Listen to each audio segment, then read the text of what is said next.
अस्सलामुअलैकुम दोस्तों, मेरा नाम है शारिफ खान। ईरान और इजराइल को लेकर बड़ी खबरें निकल के आई हैं जो एक एक करके सब आपके साथ साझा करने के लिए जा रहा हूं।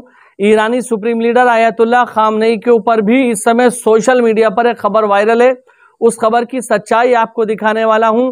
खामनेई साहब की मौत का दावा किया जा रहा है। सोशल मीडिया पर जगह जगह पर यह चलाया जा रहा है कि आयतुल्लाह खामनेई अब नहीं रहे। क्या वो सच में नहीं रहे या वो अभी जिंदा है? ये खबर कहां से चली, इसके पीछे का षड्यंत्र क्या है, सब डीपली आपको बताऊंगा। इसी के साथ साथ आपको बता दूं कि ईरानी सदन के अंदर एक प्रस्ताव पास किया गया है आज। ये प्रस्ताव परमाणु ऊर्जा को लेकर है। ईरान ने तुरंत प्रभाव से परमाणु ऊर्जा को लेकर एक प्रस्ताव पारित कर दिया है, जिसका ईरान, इजराइल और अमेरिका पर सीधा सीधा क्या प्रभाव पड़ने वाला है। जिस तरह से ईरान और इजराइल के बीच में सीज फायर कराया गया है, जंगबंदी कराई गई है, क्या ये किसी रणनीति का हिस्सा है या हालात आगे और भी बिगड़ सकते हैं? बारीकी से एक एक चीज की खबर आपको बताऊंगा, लेकिन उससे पहले एक खबर आई है चाइना से। चीन से एक ऐसी खबर आई है जो पूरी मानव जाति के लिए सीरियस खबर है। इसलिए सबसे पहले मैं आपको ये खबर दिखाना चाहता हूं जो चीन से आई है। ये साइड में आप मेरे देखिए, ग्लोबल न्यूज ने इस खबर को छापा है। यहाँ पर लिखा हुआ है कि चाइना के साइंटिस्ट ने चीन के अंदर जो चमगादड़ मौजूद हैं उनके अंदर 20 से ज़्यादा न्यू वायरस की खोज की है। इनमें से कुछ ऐसे वायरस हैं जो सीधे ह्यूमन बॉडी यानी इंसानों के संपर्क में आ सकते हैं। अगर ये वायरस इंसानों के संपर्क में आ जाते हैं तो आपने देखा सन 2020 में क्या माहौल हो गया था। जब एक नया वायरस धरती पर जन्म लेता है, उसके बाद ह्यूमंस को यानी कि मानव जाति को किन तकलीफों से गुजरना पड़ता है, ये आपने देखा। और ऐसे में चाइना के अंदर 20 नए वायरस की खोज करने का मतलब ये है कि मामला सीरियस है, हालात गंभीर हैं। दुनिया भर के साइंटिस्ट इस समय इस बात पर लगे हुए हैं कि चाइना में मिलने वाले इस वायरस को नष्ट कैसे किया जाए या ये इंसानों के संपर्क में नहीं आए, इसको कैसे रोका जाए। फिलहाल दोस्तों ये बड़ी खबर है। अब इसी के साथ चलते हैं ईरान। ईरानी सदन के अंदर एक बहुत बड़ा फैसला लिया गया है। यहाँ साइड में आप मेरे देखिए, इस खबर के अंदर लिखा हुआ है, Iranian parliament officially approves bill to suspend cooperation with international atomic energy agency. Iran ने कहा है कि आज हमने ये बिल पास कर दिया है कि अब हम अंतर्राष्ट्रीय परमाणु ऊर्जा की जो एजेंसी है उसके साथ में कोई भी जानकारी साझा नहीं करेंगे। यानी अंतर्राष्ट्रीय एजेंसी को हम नहीं बताएंगे कि हमारे पास कितना यूरेनियम है। अंतर्राष्ट्रीय एजेंसी को हम नहीं बताएंगे कि कौन सी लोकेशन पर हमारा परमाणु प्रोग्राम चल रहा है। इसकी वजह क्या है? इसकी वजह आप लोग देख चुके हैं।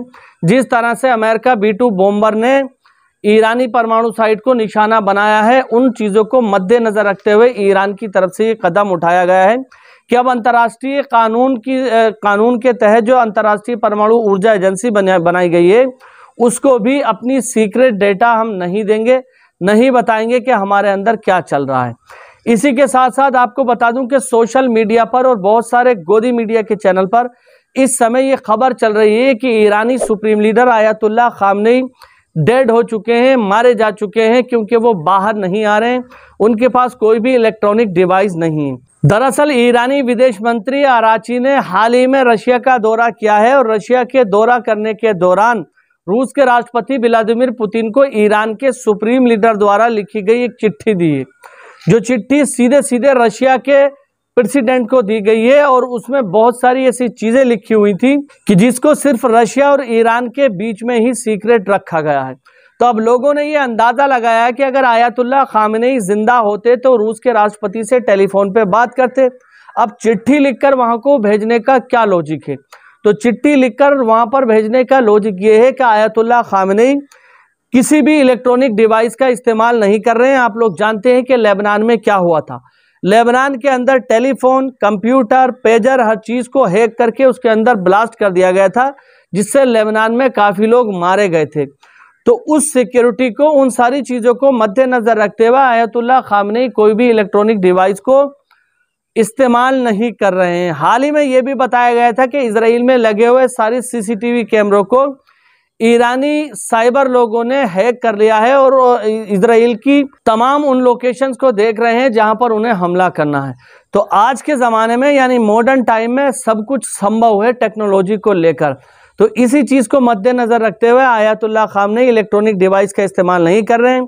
वो सही सलामत हैं, अपनी जगह पर हैं, जहां पर भी ये सेफ जोन में हैं और वहीं से पूरी रणनीति को तैयार कर रहे हैं।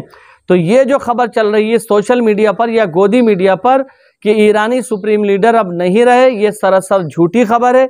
इस खबर के चक्कर में आप लोग मत आना, ऐसा कुछ भी नहीं हुआ है। ना तो ईरान की तरफ से ऐसी कोई भी खबर की पुष्टि की गई है और ना ही किसी बड़े अरबी चैनल ने इस चीज को कहा है कि ऐसा कुछ हुआ है। तो दोस्तों ये आज की लेटेस्ट जानकारी थी जो मैंने आपको दी। आगे आने वाली वीडियो के अंदर और भी ताज़ा तरीन अपडेट मैं आपको पहुंचाने वाला हूं। अगर आप हमारे चैनल पर पहली बार आए हैं तो चैनल को सब्सक्राइब करके बेल आइकन पर ऑल का बटन जरूर सेलेक्ट करें। मिलते हैं अगली वीडियो में, तब तक के लिए खुदा हाफिज, जय हिंद, जय भारत।